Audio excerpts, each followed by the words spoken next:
Hi everyone, welcome back to our channel. I'm Steph, I'm one of the co-founders here at Fathom, where we sell, source and buy luxury vintage watches right here in St Paul's. Earlier this week, we gave our followers the opportunity to ask a load of questions about the world of vintage, and in this video, we're going to be answering the most interesting questions that we've received.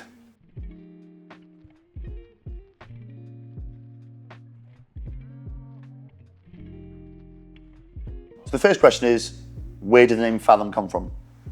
Well, Fathom is actually an imperial measurement of depth. It's also part of the name of one of my favorite watches, the 50 Fathoms. And we believe that vintage has a lot of depth of character. So there was quite an interesting connection between the both. Also, Jacques Cousteau is one of the greatest people that ever lived.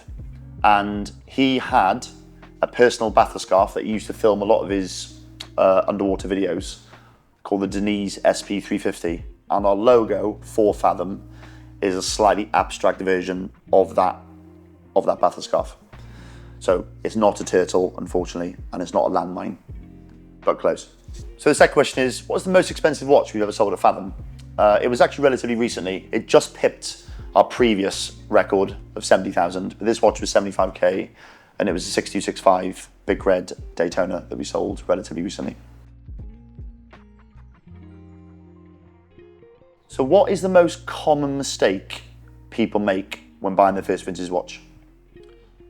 And I really think it's they really focus too much on the accessories. By that I mean box, papers, tags, booklets, things like that.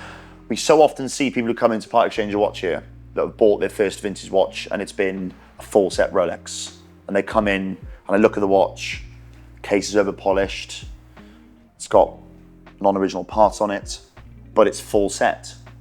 Great, however, you're not buying box and papers, you're buying a watch.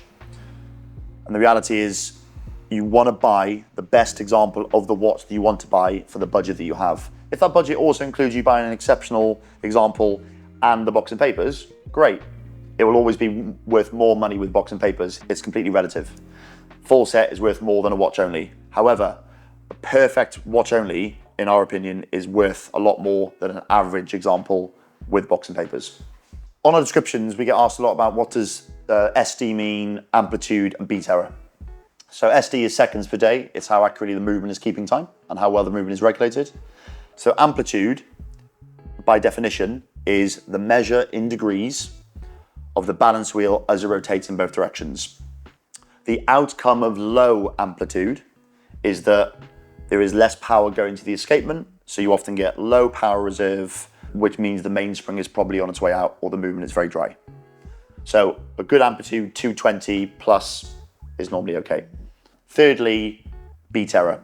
So beat error is essentially the error between the tick-tocking of the balance. So zero beat error means the back and forth is identical, which is great. The higher the beat error, the more unhealthy the balance, which is a sign that the watch will need to be serviced because it could then sporadically start keeping poor time. So in your opinion, who has the best finishing of movements and decoration? So for us, it's probably 80s, 90s, Vacheron Constantin and Breguet. More recently, I would say a Langasona. We had a watch in not so long ago called the Vacheron Constantin Maltz Squelette in white gold. The entire movement was made in white gold and hand engraved. It was absolutely mind-blowing. Hairspring also shared a watch recently, another Vacheron Constantin, mind-blowing engraving. So the next question is a very interesting question and one that we'll cover in a lot more depth in a future video. And the question was, how do you tell the difference between radium, zinc sulphide lume, and dead tritium? Radium looks very grainy and sandy under high-powered UV. It also gives a high Geiger reading, anywhere from a couple of microsieverts right the way up to 100 plus microsieverts, depending on the age.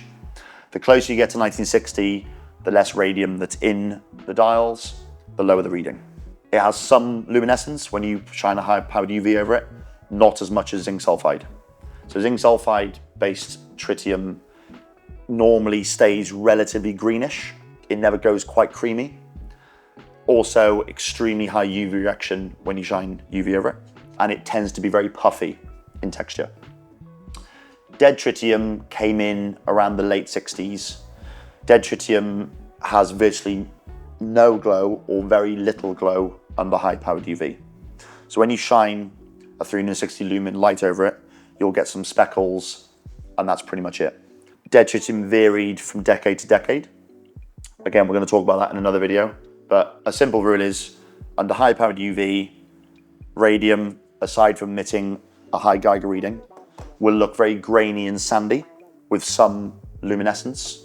Zinc sulphide looks puffy with a lot of UV luminescence with a quick fade. And dead tritium, virtually no UV reaction with some sparkles, depending on the age of the lume. The next question is, I have a modern watch that I would like to trade in for a vintage one. Can I do that? Yes. Most of our business is done that way through part exchanges, so by all means, feel free to get in touch with whatever part exchange watch you have. This is a hot topic. What is the most underrated and overrated brand stroke model at the moment?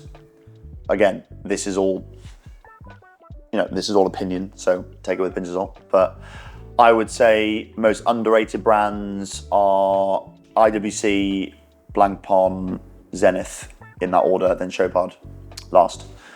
Main reason is IWC have done some exceptional complicated watches, perpetual calendars, 80s, 90s era, that are still hugely undervalued. When I mean huge, I mean they are between 8 and 10K and they should be 50, 60 grand, based on the complication of the watch. And they look fantastic. Same with Blancpain, the 6 masterpieces that Blancpain produced in the 80s, incredible, and still can be had for less than most steel divers. And I would say Zenith, with their Alpamira movements, they did so much variance in the 70s and 80s, so many models with so few runs. They're definitely ones to look out for. And most overrated, I think, anything that you see that you didn't hear about last year, that's all of a sudden every person on TikTok and Instagram is promoting, probably take it with a pinch of salt. They're hype watches. These people are trying to create markets for things that haven't had a market, which is fine, but it's going to go up and it's going to go down. Where do we find our watches? It's a great question. The majority of them come from collectors who are coming to us to either sell or part exchange to trade up or down. So they're coming from one collection and then going into another. We also source worldwide, primarily in America and Asia. Tend not to buy watches from dealers in the UK too much. Those are our two main sources of where we find our stock. Are there any micro brands that you love, is the final question. Yes, got a lot of time for Studio Underdog, a British manufacturer, done great for entry-level priced watches with really cool and unique designs. And I'd say Philomari, mainly because they use a lot of the earlier design language from vintage pieces, a lot of earlier Patek stuff, into a modern watch that has a vintage vibe. And they're both great guys. So we have a lot of time for Philomari. And that's it for today. Thank you for listening to the Q&A. If you have any other questions or thoughts, please leave them in the comments and we'll do our best to get back to each and every one of you. Thank you for listening. We've got loads more content planned over the next couple of months, so stay tuned and have a great day.